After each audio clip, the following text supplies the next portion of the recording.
राधे राधे, जय श्री कृष्णा। आप सभी को महालक्ष्मी व्रत की ढेरों शुभकामनाएं। आज मैं आपको महालक्ष्मी व्रत की संपूर्ण पूजन विधि और 2 व्रत कथाएं सुनाऊंगी। यह व्रत राधा अष्टमी से शुरू होता है और आश्विन कृष्ण पक्ष की अष्टमी को समाप्त होता है, अर्थात इस व्रत को 16 दिन तक किया जाता है। सबसे पहले इस मंत्र को बोलकर व्रत का संकल्प लेवे। करिष्यहम महालक्ष्मी व्रत में स्वत परायणा तद विघ्नेन में यातु समाप्ति स्वत प्रसादत, अर्थात हे देवी, मैं आपकी सेवा में तत्पर होकर आपके महाव्रत का श्रद्धा पूर्वक पालन करूंगी। आपकी कृपा से यह व्रत बिना विघ्न के परिपूर्ण हो। स्नान आदि से निवृत्त होकर पान के पत्ते पर लक्ष्मी जी की प्रतिमा पाटे पर रखें। 16 कच्चे सूत या कलावे के तार का 16 गांठ का डोरा पाटे पर रखें। प्रत्येक गांठ पर लक्ष्मी नमः कहकर लाल चंदन जल मिश्रित कक्कू से पूजा करें, पुष्प चढ़ावें, फिर डोरा हाथ में बांध लेवें। फिर 16 दिन तक नित्य 16 दूब के पल्लव व 16 गेहूं के दाने हाथ में लेकर लक्ष्मी जी की पूजा करें और फिर 16 बोल की कथा रोज कहें। सबसे पहले इस कथा को बोलें। अमोती दमोती पाटनपुर की रानी, मगर सेन राजा कहे कहानी, हमसे कहते तुमसे कहते, सुनो हो लक्ष्मी महारानी, 16 बोल की कहानी। उसके बाद मिट्टी की लक्ष्मी जी व हाथी प्रतिमा की पूजा करें और फिर विसर्जन करते हैं। विसर्जन से पहले 16 दिन लक्ष्मी जी की प्रतिमा को पंचामृत से स्नान करावें, वस्त्र अर्पित करें, काजल लगाएं, मेहंदी लगाएं, पुष्प चढ़ावें, भोग बनाकर के भोग लगावें और फिर जल पिलावें। 16 प्रकार से 16 दिन तक पूजन करें। दिन भर व्रत करके रात्रि को चंद्रमा को और लक्ष्मी जी के प्रति अर्घ्य देवे। जो ऐसा करते हैं लक्ष्मी जी उसकी सभी मनोकामनाओं को पूरी कर देती है। 4 ब्राह्मण व 16 ब्राह्मणियों को या तो भोजन करावें या फिर यथाशक्ति उन्हें भोजन के सामान और दक्षिणा देवें। एक सूप में 16 सुपारी, 16 फूल, 16 दूब, 16 चावल, 16 लाल सूत और अनेक प्रकार के 16 तरह के मिष्ठान, 16 की संख्या में पापड़ी, शक्करपारे, जलेबी, इमरती रखकर दूसरे सूप से ढककर लक्ष्मी जी को इस मंत्र को बोलकर भोग को समर्पित करें। शिरोदानव संभूता लक्ष्मीश्चंद्र सहोदरा व्रते नानेन संतुष्टा भवता विष्णु वल्लभा, अर्थात क्षीर सागर से प्रकट हुई लक्ष्मी चंद्रमा की सहोदर भगिनी श्री विष्णु वल्लभा महालक्ष्मी आप मेरे इस व्रत से संतुष्ट हो जाएं। इसके बाद यथा श्रद्धा ब्राह्मण और ब्राह्मणियों को भोजन करावें, दक्षिणा आदि देकर फिर बाद में सम भोजन करें। इस प्रकार जो व्रत करते हैं वे इस लोक के समस्त सुखों को भोग कर और बहुत काल तक लक्ष्मी जी की कृपा से दिव्य लोक में सुख भोगते हैं। यह व्रत भाद्रपद की शुक्ल अष्टमी से प्रारंभ होकर आश्विन की कृष्ण अष्टमी तक चलता है। स्त्रियां कच्चे सूत के गंडे बनाती है। इसमें 16 धागे होते हैं और 16 गांठ लगाई जाती है। भाद्रपद की शुक्ल अष्टमी के दिन विवाहित स्त्रियां नदी या तालाब पर स्नान करके लोटे में जल लाकर दूब डालकर अंजलि से सूर्य को अर्घ्य देती हैं। घर आकर शुद्ध स्थान पर एक चौकी रखकर उस पर सूत का बना गंडा रखती हैं, उसका पूजन और हवन करती हैं। इस प्रकार 16 बरस तक यह व्रत करते रहने पर 16वें वर्ष में उद्यापन किया जाता है। 16वें दिन गंडे को दूब सहित लक्ष्मी जी की मूर्ति या अल्पना पर रखकर पूजन करते हैं। भोजन में पूरी पुआ के साथ 16 पिंडियां बनाई जाती है। केले के पत्ते पर महाकाली महालक्ष्मी की पुतलियां बनाते हैं। आसपास आम और नीम के 2 वृक्ष लगाए जाते हैं। यहाँ हाथी पर सवार राजा, हाथी के नीचे सुअर, हाथी के आगे पंडित, छोटी रानी की बगल व कहारों के कंधे पर पालकी बनाते हैं। इस तरह इस व्रत को पूरा किया जाता है। आइए अब हम महालक्ष्मी व्रत की संपूर्ण कथा का श्रवण करते हैं। एक समय महर्षि श्री व्यास जी हस्तिनापुर पधारे तो उनका आगमन सुनकर महाराज धृतराष्ट्र उन्हें लेकर महल में आए। राजमहल में व्यास जी को स्वर्ण के सिंहासन पर विराजमान करके चरणों उद्दक ले उनका पूजन किया। तब व्यास जी से गांधारी और माता कुंती ने हाथ जोड़कर प्रश्न किया कि हे महामुनि, आप तो त्रिकालदर्शी हैं, अतः आपसे हमारी प्रार्थना है कि आप हमें कोई ऐसा सरल व्रत व पूजन विधि बताइए कि जिससे हमारी राज्य लक्ष्मी, सुख, पुत्र पौत्र व परिवार सदा सुखी रहें। यह सुनकर व्यास जी कहने लगे कि हम तुम्हें एक ऐसा व्रत और पूजन की विधि बताते हैं जिससे सदा लक्ष्मी जी का तुम्हारे घर में निवास होगा, सुख वैभव में वृद्धि होगी। वह व्रत है महालक्ष्मी व्रत, जिसे प्रत्येक साल भादवा शुक्ल अष्टमी से प्रारंभ होकर आश्विन की कृष्ण अष्टमी तक किया जाता है। तब गांधारी और कुंती हाथ जोड़कर व्यास जी से बोली कि हे महामुनि, इस व्रत की विधि हमें विस्तार से कहिए, हम इस व्रत को करना चाहते हैं। तब व्यास जी बोले कि हे देवियों, यह व्रत भादवा शुक्ल अष्टमी से प्रारंभ होकर आश्विन कृष्ण अष्टमी तक किया जाता है। अष्टमी के दिन सुबह उठकर व्रत का संकल्प लेवें, किसी पवित्र जलाशय, कुएं, तालाब पर जाकर स्नान करें, साफ वस्त्र धारण करें, ताजा दूब से महालक्ष्मी को जल छिड़ककर स्नान करावें, प्रणाम करके घर आकर शुद्ध 16 धागा का गंडा बनाकर के प्रतिदिन एक एक गांठ लगाएं। इस प्रकार 16 दिन तक 16 गांठ का गंडा तैयार करके आश्विन कृष्ण अष्टमी को यह व्रत रखकर मंडप बनाकर चंदोबा तान कर उसके नीचे मिट्टी के हाथी पर श्री महालक्ष्मी प्रतिमा स्थापित कर तरह तरह की पुष्प मालाओं से लक्ष्मी जी व हाथी का पूजन कर अनेकों पकवान नैवेद्य के रूप में अर्पित करें। इस प्रकार श्रद्धा भक्ति सहित महालक्ष्मी का व्रत और पूजन करने से आप लोगों की राज्य लक्ष्मी सदा स्थिर रहेगी। इस प्रकार व्रत का विधान बताकर व्यास जी अपने आश्रम को चले गए। समय अनुसार भादवा शुक्ल अष्टमी के दिन राजघराने व नगर की समस्त नारियों ने श्री महालक्ष्मी व्रत को प्रारंभ कर दिया।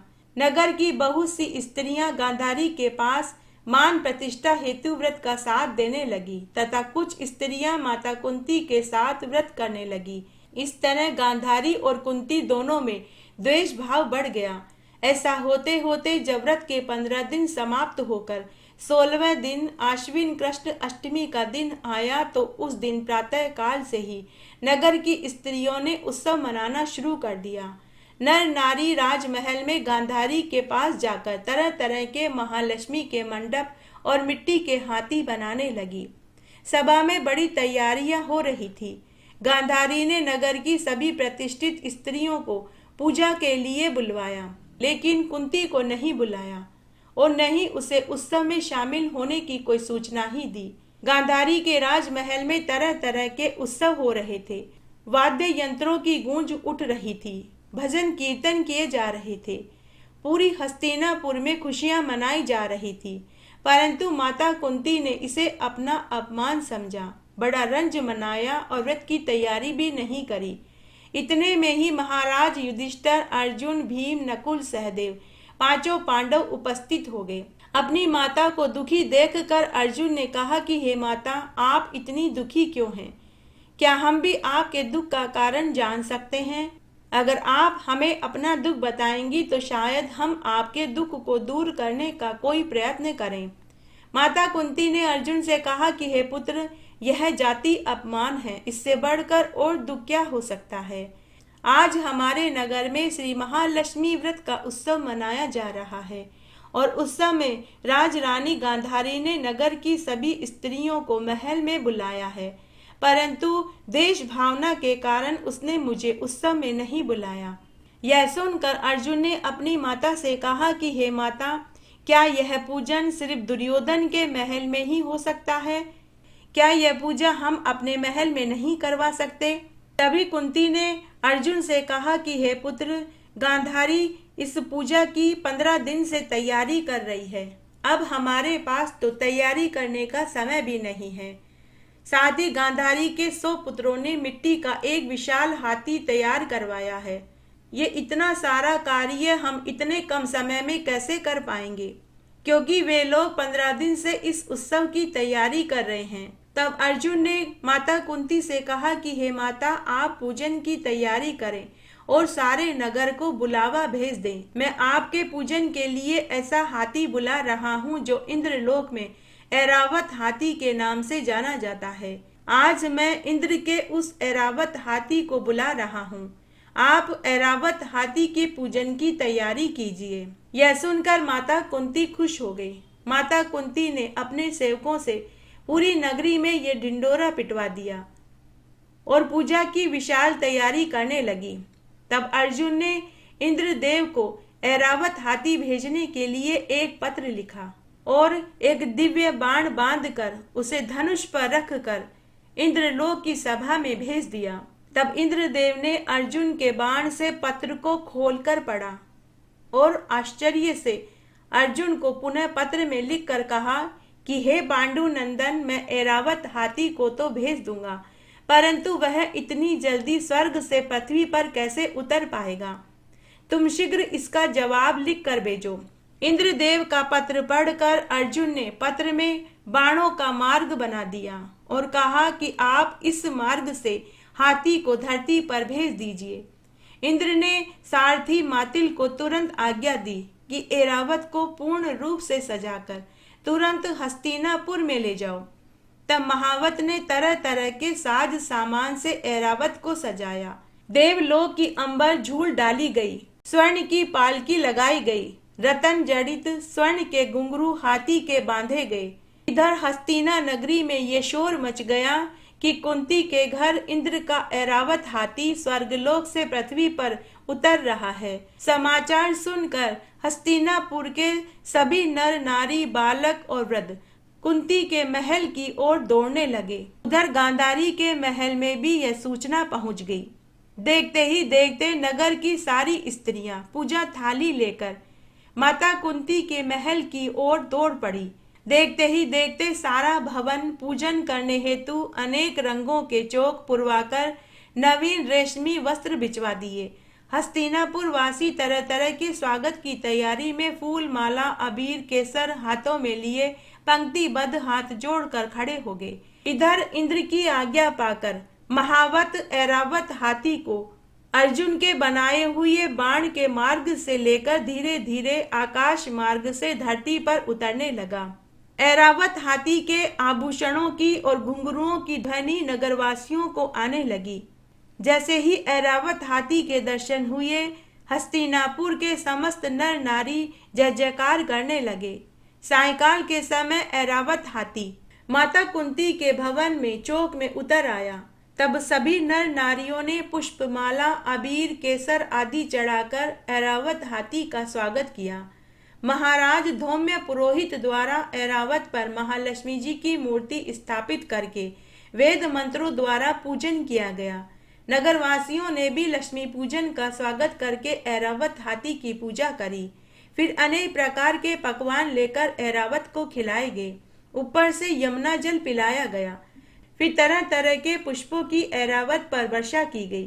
पुरोहित धौम्य द्वारा पुण्याहन सस्तिवाचन करके नारियों द्वारा महालक्ष्मी का विधि पूर्वक पूजन किया गया।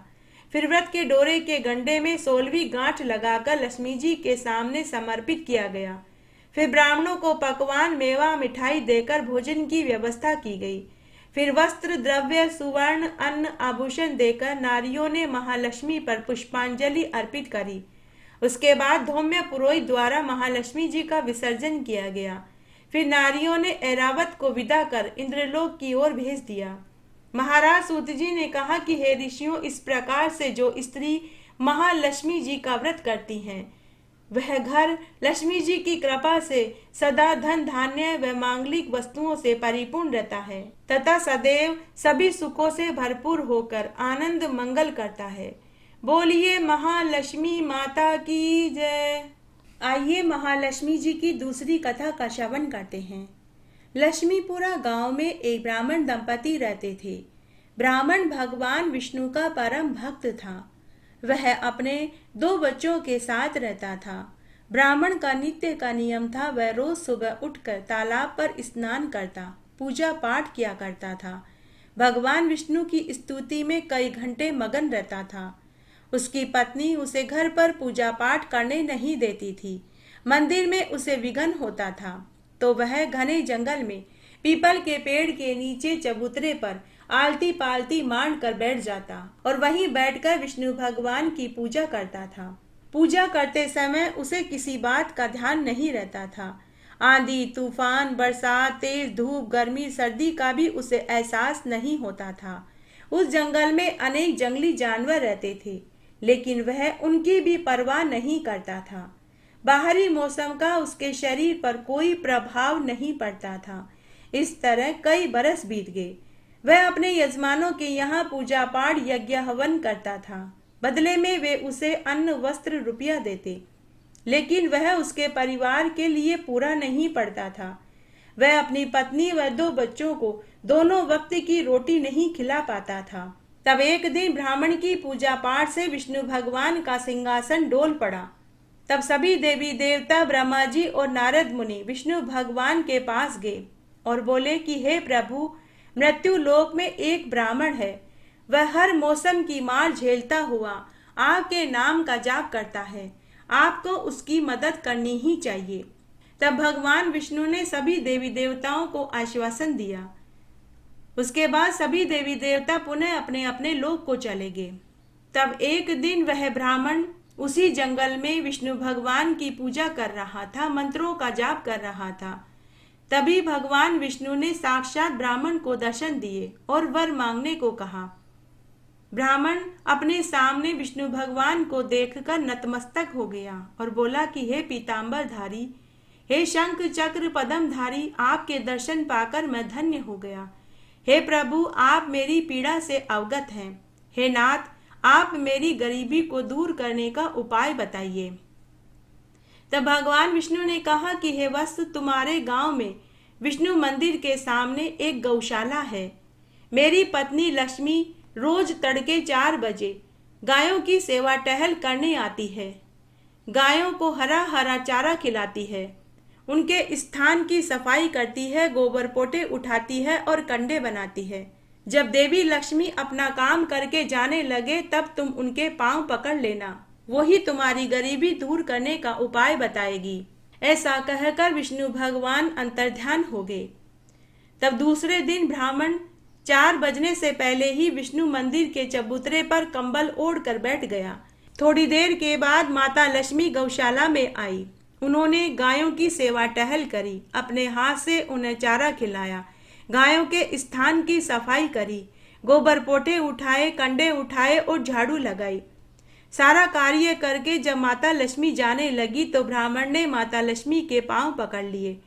माता लक्ष्मी ने कहा कि अरे वत्स, तुमने मुझे कैसे पहचाना? आज तक मुझे किसी ने आते जाते तक नहीं देखा। तभी माता लक्ष्मी ने अपने तपोबल से पता लगा लिया कि यह सब कुछ भगवान विष्णु ने किया है। तब माता लक्ष्मी ने ब्राह्मण से कहा कि हे पुत्र, उठो और अपना दुख मुझे बताओ। तब ब्राह्मण हाथ जोड़कर माता लक्ष्मी से बोला कि हे माता, मेरी दरिद्रता दूर करने का उपाय बताइए। और बोला कि हे माँ लक्ष्मी, आप मेरे साथ मेरे घर चलिए। माता लक्ष्मी ने ब्राह्मण से कहा कि पुत्र, मैं ऐसे किसी के घर रहने नहीं जाती। मैं तुम्हें तुम्हारी गरीबी दूर करने का उपाय बताती हूँ।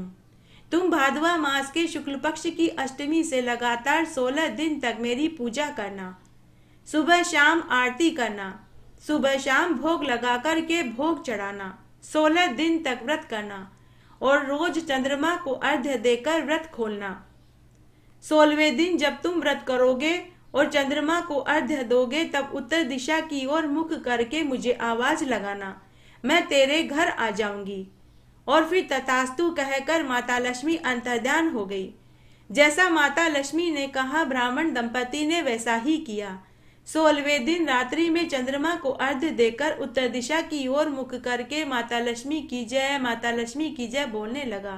तभी माता लक्ष्मी ब्राह्मण के घर आ गई और भोजन किया और वहीं स्थायी रूप से रहने लगी। ब्राह्मण दंपति देखते ही देखते माला माल हो गए। वे गांव के अमीर लोगों की श्रेणी में गिने जाने लगे और वे इस जीवन का सुख भोग कर मरने के बाद स्वर्गलोक को प्राप्त हुए। हे माता लक्ष्मी, जैसे आप ब्राह्मण के ऊपर प्रसन्न हुई वैसे सबके ऊपर होना। हे माता लक्ष्मी, जैसे आप महालक्ष्मी का व्रत का फल ब्राह्मण को दिया, वैसे सबको देना। कहानी कहने वाले को, सुनने वाले को और हुकारा भरने वाले को। घटती हो तो पूरी हो तो परवान चढ़े, भूले बिसरे नाम तेरे भंडार में भरे। आइए अब हम महालक्ष्मी जी की आरती सुनते हैं। बोलिए माता लक्ष्मी की जय।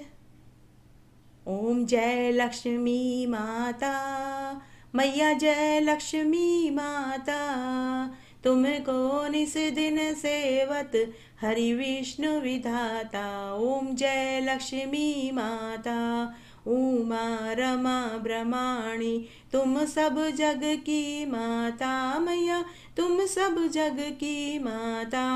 सूर्य चंद्रमा धावत, रिद्धि सिद्धि धन पाता। ओम जय लक्ष्मी माता, जिस घर वास तुम्हारा, जे ही मैं गुण गाता। मैया जे ही मैं गुण गाता।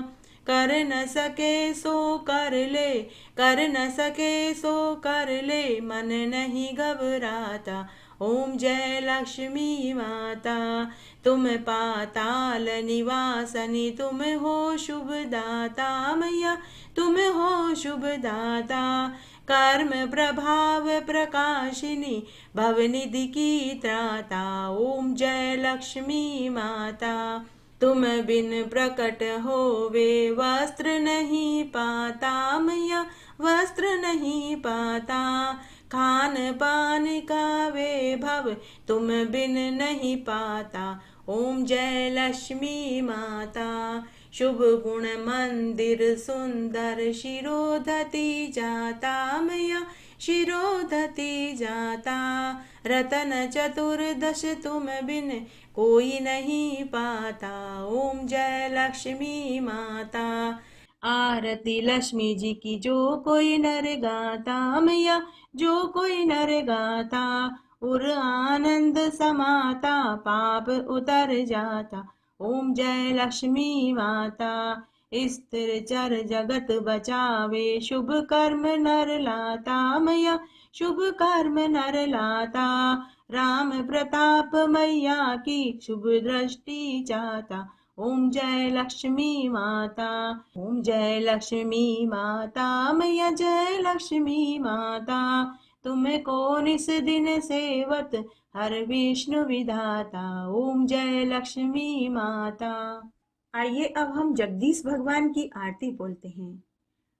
ओम जय जगदीश हरे, स्वामी जय जगदीश हरे, भक्त जनों के संकट, दास जनों के संकट, क्षण में दूर करे। ओम जय जगदीश हरे, जो ध्यावे फल पावे, दुख बिन से मन का। स्वामी दुख बिन से मन का, सुख संपत्ति घर आवे, कष्ट मिटे तन का। ओम जय जगदीश हरे, मात पिता तुम मेरे, शरण गहूँ किसकी। स्वामी शरण गहूँ किसकी, तुम बिन और न दूजा, आस करूं जिसकी। ओम जय जगदीश हरे, तुम पूर्ण परमात्मा, तुम अंतर्यामी। स्वामी तुम अंतर्यामी, पार ब्रह्म परमेश्वर, तुम सबके स्वामी।